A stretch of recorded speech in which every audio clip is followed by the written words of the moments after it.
No ar, o programa Você Melhor, com Gui Moreira. Olá, boa tarde. Está no ar o Você Melhor na Tati Record, o seu informativo de saúde, estética e bem-estar, com a participação dos grandes especialistas. Prepare-se para uma tarde repleta de conteúdos relevantes que com certeza farão a diferença no seu dia a dia. Então fique com a gente e confira os destaques do programa de hoje. Descubra os principais fatores de risco para a trombose com o cirurgião vascular Dr. Gustavo Postal. Entenda os sinais e como tratar o transtorno de aprendizagem com a médica pediatra e neuropediatra doutora Bom Sucesso. Conheça a prevenção e o tratamento de fraturas na coluna por osteoporose com o médico ortopedista Dr. Davi Del Curto. Veja quais são os principais tipos de lipoaspiração com o cirurgião plástico Dr. Rodrigo Credidio. Como prevenir a miopia em crianças e adolescentes, a dificuldade em enxergar de longe? Confira na coluna da médica oftalmologista doutora Mariana Corte Real Grave. Todas essas informações você confere agora no Você Melhor na Tati Record.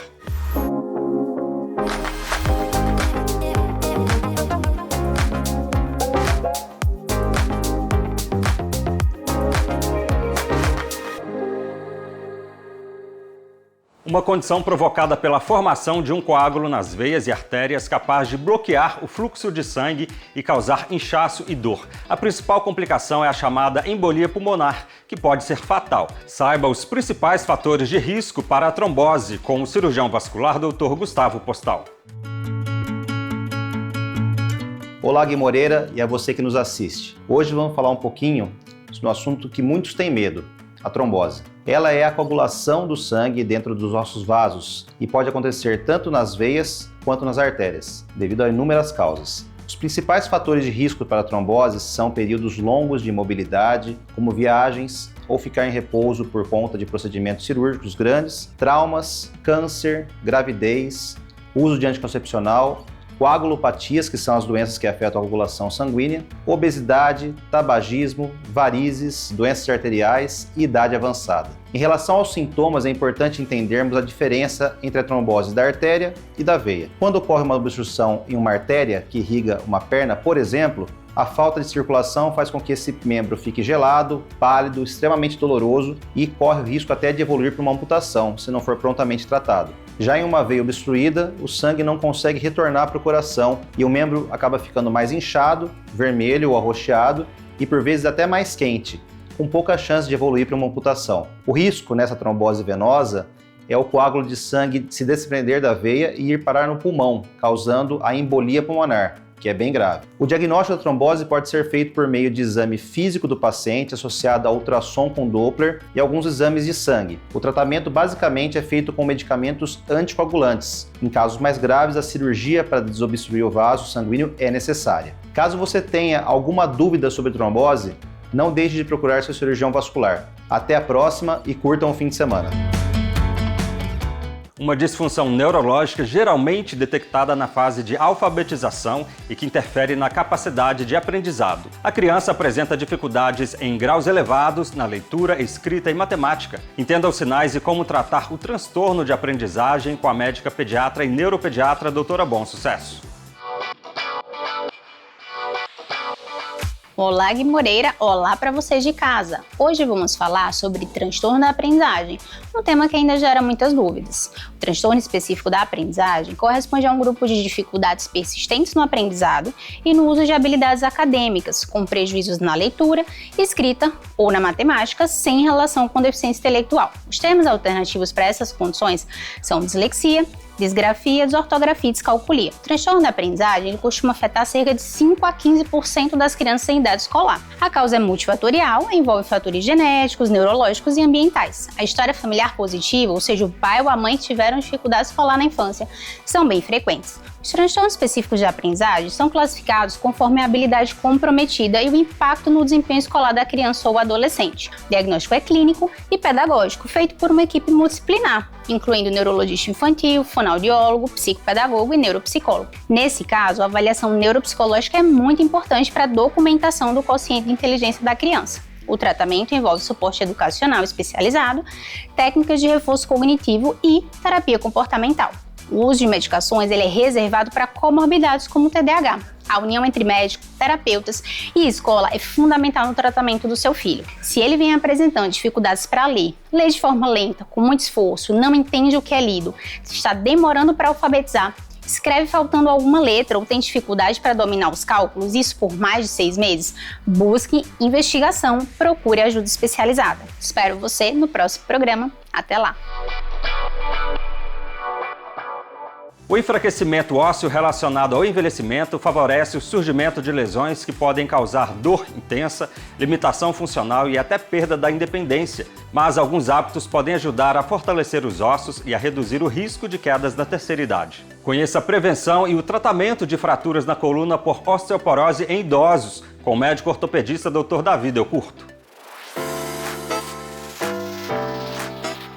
Olá, Gui Moreira. Olá para você de casa que me acompanha por aqui. Na nossa conversa de hoje, vamos falar sobre as fraturas vertebrais por insuficiência. São uma condição comum em idosos, frequentemente relacionadas à osteoporose, uma doença que reduz a densidade óssea e enfraquece as vértebras. Essas fraturas podem causar dor intensa, limitação funcional e até mesmo perda de independência. Mas há medidas importantes de prevenção e tratamento. A prevenção começa com o diagnóstico precoce da osteoporose. É essencial que idosos realizem exames como a densitometria óssea, especialmente em mulheres após a menopausa. A suplementação adequada de cálcio e vitamina D é crucial para a saúde óssea, assim como a exposição ao sol em horários adequados para estimular a produção de vitamina D. Outro aspecto preventivo importante é a prática de exercícios físicos. Atividades como caminhada, musculação leve e exercícios de equilíbrio ajudam a fortalecer os ossos e reduzir o risco de quedas, uma das principais causas de fraturas. Adaptações no ambiente doméstico, como a instalação de corrimãos, tapetes antiderrapantes e boa iluminação, também são fundamentais para evitar acidentes. No caso de fraturas já instaladas, o tratamento inclui abordagens para alívio da dor e estabilização da coluna. Analgésicos, repouso e fisioterapia são recursos iniciais importantes. Em casos mais graves, pode ser necessária uma intervenção como a vertebroplastia ou cifoplastia, que são procedimentos minimamente invasivos que ajudam a restaurar a estabilidade vertebral e reduzir a dor. Além disso, é crucial tratar a causa subjacente, como osteoporose. Medicamentos como bifosfonatos, biológicos ou análogos do paratormônio podem ser prescritos para aumentar a densidade óssea e prevenir novas fraturas. Por fim, conscientizar os idosos e seus cuidadores sobre a importância da prevenção e do tratamento precoce é essencial para garantir mais qualidade de vida e reduzir os impactos dessa condição. A saúde da coluna é um pilar fundamental para a mobilidade e independência na terceira idade. Por hoje eu fico por aqui, um abraço e até o nosso próximo encontro. Ela é uma das cirurgias plásticas mais procuradas para retirar o excesso de gordura localizada e melhorar o contorno corporal. Mas você sabia que uma determinada técnica pode ser a mais indicada para cada caso? Descubra agora os tipos de lipoaspiração com o cirurgião plástico Dr. Rodrigo Credidio. Olá, tudo bom, Gui Moreira? Tudo bom, pessoal de casa? Hoje eu falarei sobre tipos de lipoaspiração, com a finalidade de tirar as dúvidas, dos pacientes na hora de procurar esse tipo de produto. É muito comum o paciente chegar no consultório e falar assim: quero uma lipolaser, quero uma lipolade, quero uma hidrolipo, e na verdade a pessoa não sabe do que se trata esses tipos, subtipos de condutas perante a lipoaspiração. A lipoaspiração nada mais é do que lipo, gordura, aspiração, aspirar a gordura do subcutâneo, no qual ela pode ser úmida, superúmida, tumescente ou seca. Quando a gente fala a palavra hidrolipo, é porque ela está associada com uma infiltração de uma solução contendo um vasoconstritor que faz com que a pessoa perca menos sangue no ato da aspiração da gordura. Então isso teve uma aceitação tão importante no universo da plástica que muitos colegas começaram a fazer esse tipo de procedimento em clínicas, no qual, alegando por ser extremamente seguro, fazendo esse tipo de procedimento em clínicas. Mas salvo aqui que qualquer tipo de lipoaspiração deve ser feito em ambiente hospitalar com anestesista. A lipo laser. A palavra laser, ela tem uma aceitação muito grande no mercado, ela soa tecnologia, soa algo especial. No caso, é um dispositivo acoplado à cânula que aquece a gordura e liquefaz a gordura, aliviando, né, o braço do cirurgião, facilitando a extração dessa gordura agora liquefeita. Ela ainda tem um efeito de gerar pequenas queimaduras, gerando um pouquinho de retração do tecido. Porém, essa gordura ela é danificada no ato da remoção e eu não consigo aproveitar ela para fazer uma lipoenxertia. Então vamos lá, o que é LipoLAD? É a lipo de alta definição, ou em inglês HD, High Definition, que nada mais é do que lipoaspirar entre as bainhas aponeuróticas da musculatura, imitando assim músculos com gordura, só que desenhados no subcutâneo. Escava os desenhos, deixando protuberâncias de gordura imitando músculos. E por último, sendo também muito comum, a vibrolipo. Vibrolipo seria um dispositivo, nós chamamos de vibrolipo porque a gente tem a sensação de vibração, porque é um dispositivo acoplado à cânula que faz o movimento de vai e vem, facilitando a extração da gordura.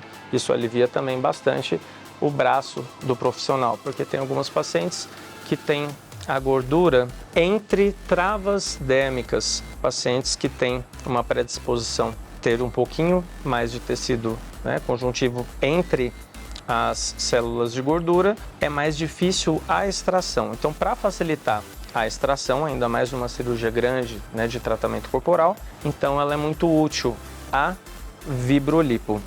Não necessariamente ela traz benefício ao paciente, né? Mas sim alivia bastante o trabalho do médico. A miopia é um problema conhecido pela dificuldade em enxergar de longe. A causa pode ser genética, mas algumas situações e hábitos podem piorar essa condição. O uso de telas é um dos fatores de agravamento, principalmente em crianças. É preciso atenção por parte dos pais para limitar esse hábito, conforme explica a médica oftalmologista doutora Mariana Corte Grave.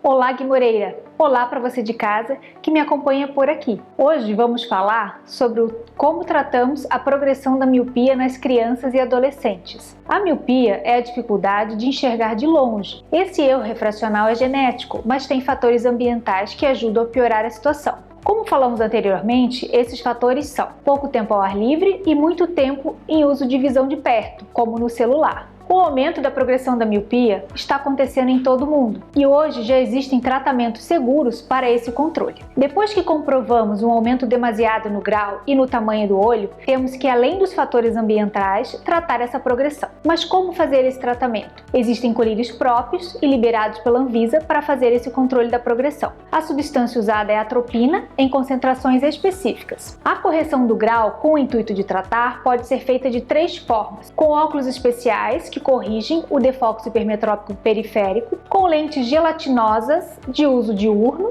Nesses casos, a orientação é que sejam usadas 6 dias por semana. E a ortoceratologia, técnica de tratamento do grau na qual utiliza-se lentes de contato durante e somente o sono. A criança passa o dia todo sem óculos ou lentes, durante a noite usa essa lente que trata o grau para durante o dia não estar com nada nos olhos. Todas as técnicas são seguras e liberadas pela Anvisa, e a escolha depende de cada caso. A idade, grau de progressão e orientações da família são sempre levadas em consideração para fazer essa escolha. Lembrando que, para fazer o tratamento da progressão da miopia, é preciso ter o olho saudável, não ter nenhuma outra doença, portanto essa indicação tem que ser feita pelo seu médico oftalmologista após exames completos. Por hoje eu fico por aqui. Um abraço e até o nosso próximo encontro.